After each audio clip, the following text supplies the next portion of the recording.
Hai, Assalamualaikum warahmatullahi wabarakatuh. So, hari ini kita bersama lagi dalam tajuk personal branding kita. Dan kali ini angle yang berbeza juga. Ni angle dalam kereta. Ada orang dia brandingkan dia punya bisnes dalam bentuk kekayaan, dalam bentuk hasil, dalam bentuk yang proven. Adakah itu personal branding? Ya, tuan-tuan dan puan-puan, itu sebenarnya satu brand yang kita nak ketengahkan kepada orang yang melihat kita punya video ialah tentang kejayaan kita, tentang movement kita. Ada orang kata dia dah mula nak menunjuk-nunjuk. Sebenarnya dalam proses branding kita memang menunjuk pun. Kita memang menunjuk-nunjuk sebenarnya tuan-tuan. Jadi ada orang dia bergambar di hadapan Velfire dia. Ada orang dia bergambar di hadapan Mercedes dia, depan BMW dia, depan helikopter dia, depan flight dia. Itu semua sekali tujuan dia untuk branding, tuan-tuan. Branding. Jadi tuan-tuan, dalam siri kali ini seperti yang saya bagi tahu pada siri yang lepas, ini di antara ultimate branding ialah menunjukkan kita punya karisma kita. Kita tunjukkan kita punya achievement kita. Kita tunjukkan kita punya kejayaan kita. Itu yang kita sebut dalam personal branding dalam bab yang berbeza. Kita tunjukkan kita punya hasil. Kita punya outcome. Dia tak boleh kita branding dalam masa 6 bulan, tiba-tiba pada bulan ke-6 tu kita makin jatuh. Itu bukan branding yang baik. Dia nak bila pada bulan pertama kita buat branding, tiba-tiba pada bulan berikutnya, selepas 6 bulan, selepas tahun, kita tunjukkan kita punya movement. Jadi di sini saya bagi beberapa tips untuk anda tunjukkan movement yang terbaik untuk bisnes anda. Yang pertama sekali, tunjukkan kereta. Tunjukkan kereta. Dulu pakai kereta Viva. Sekarang ni pakai kereta Honda. Contoh. Dulu pakai kereta Honda. Sekarang kita pakai BMW 5 Series. Contoh. Dulu pakai kancil. Sekarang pakai Velfire. Contoh. Selepas 1 tahun. Ingat tuan-tuan, dalam siri 1, siri 2, siri 3 video yang sebelum ini saya bercerita tentang branding yang asas. Dan pada masuk siri yang keempat ini saya dah masuk siri branding yang lebih besar. Kita tunjukkan kita punya kebanggaan kita. Tujuan dia untuk apa? Tujuan dia nak bagi audiens yang melihat kita itu dia ada satu rasa macam wow, dahsyatnya kau. Kita nak buktikan kepada mereka yang pernah menyampah dengan kita. Kita nak buktikan kepada mereka yang pernah kata no kepada kita. Kita nak buktikan kepada mereka bahawasanya branding aku ini bukannya hangat-hangat tahi ayam. Kita nak cakap benda tu betul-betul kepada dia. Nak sampaikan sungguh-sungguh kepada dia. Itu kereta. Yang kedua orang tunjuk rumah. Yang ketiga orang tunjuk ejen. Yang keempat orang tunjuk bank statement. Yang kelima orang tunjuk apa lagi dia punya team dia.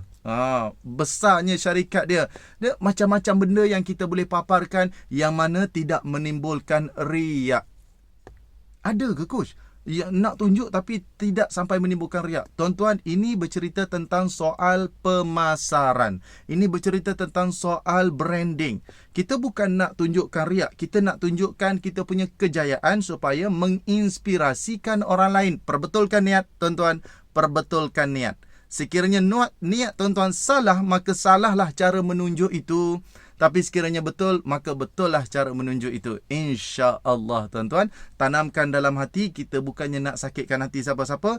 Kita nak buktikan bahawasanya branding kita yang kita sebut 6 bulan yang dulu, 1 tahun yang dulu, bahawasanya aku memang nakkan booster. Jadi sebenarnya tujuan branding ni apa sebenarnya tuan-tuan? Daripada kita kecil sampai kita besar. Sebenarnya tujuan kita branding ini, satunya nak tunjuk kepada orang lain. Itu memang. Nak tunjuk kepada orang lain kita sedang mengusahakan bisnes ini. Yang kedua sebenarnya tuan-tuan, kita buat branding ini kita nak memotivasikan diri kita. Kita nak motivate dalam minda kita ni tuan-tuan. Sebab minda kita ini selalu bagi tahu kita tak layak, kita tak mampu, kita malas, kita banyak kekangan, kita miskin, kita tak ada duit. Dalam minda kita ni tuan-tuan, bukan minda orang lain. Bukan minda cikgu kita, bukan minda jiran kita, bukan. Bukan minda sahabat-sahabat friend kita. Bukan. Sebenarnya minda kita sendiri. Sebab tu bila orang kata, Zul, kau tak boleh buat, itu sebenarnya terpulang kepada minda kita. Nak terima, yes, aku tak boleh buat. Ataupun, no, aku boleh buat. Itu semua sekali bergantung kepada minda saya. Jadi anda menggunakan peluang branding ini betul-betul, insya-Allah dia akan menjadikan bisnes anda lebih cemerlang, bisnes anda lebih maju, bisnes anda lebih berdaya saing. So, sekian 4 topik personal branding daripada Coach Zul. Mudah-mudahan personal branding yang cukup-cukup simple ini anda boleh buat sebelum kita sambung kepada peringkat corporate branding ataupun business branding. Yang ini kita sebut personal branding terlebih dahulu. Bagi mereka yang start up business kecil-kecilan, kan, slow-slow, relax, kan. Tidak ada orang yang lahir terus kaya. Tidak ada orang yang lahir terus dalam wildfire. Tak ada, tuan-tuan. Semuanya lahir dalam bisnes ini adalah mereka yang merangkak-rangkak. Bukan kata tuan-tuan, saya pun macam itulah dulu. Dan sekarang ni bukan kata dah kaya. Sekarang ni Alhamdulillah Tuhan bagi kecukupan. Kita bukan nak kaya tuan-tuan, kita nak kecukupan. Apa maksud kecukupan? Bila sikitnya mencukupi, bila banyaknya kita boleh berkongsi kepada orang lain. InsyaAllah. Saya kalau boleh tuan-tuan nak buat seminar percuma. Kalau boleh semua tu saya nak sponsor. Kalau boleh. Tapi sebab kecukupan kita belum sampai tahap itu, maka bila tengok orang lain buat kelas ribu-ribu, kita cukup dengan RM50. 50 pun boleh tuan-tuan, kan? Okey, jangan lupa follow saya Coach Zul. Boleh pergi ke website saya www.coachzul.com. Boleh pergi ke YouTube saya bit.ly/YouTube Coach Zul.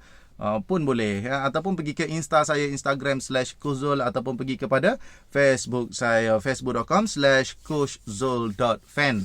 InsyaAllah tuan-tuan bertemu lagi, dan saya doakan bisnes tuan-tuan makin berjaya bila tuan-tuan apply personal branding ini. Selamat beramal.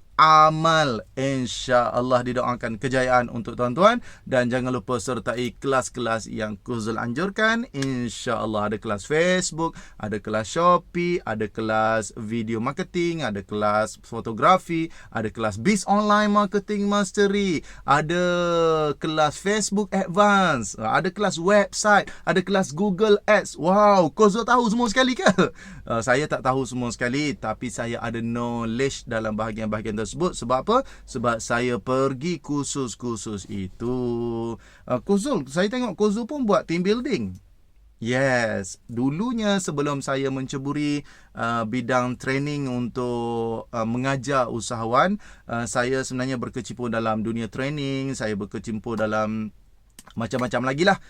Tak apa, untuk siri yang terakhir dalam personal branding, saya akan bercerita tentang siapa Coach Zul, macam mana Coach Zul bermula. InsyaAllah jumpa lagi tuan-tuan. Assalamualaikum warahmatullahi wabarakatuh.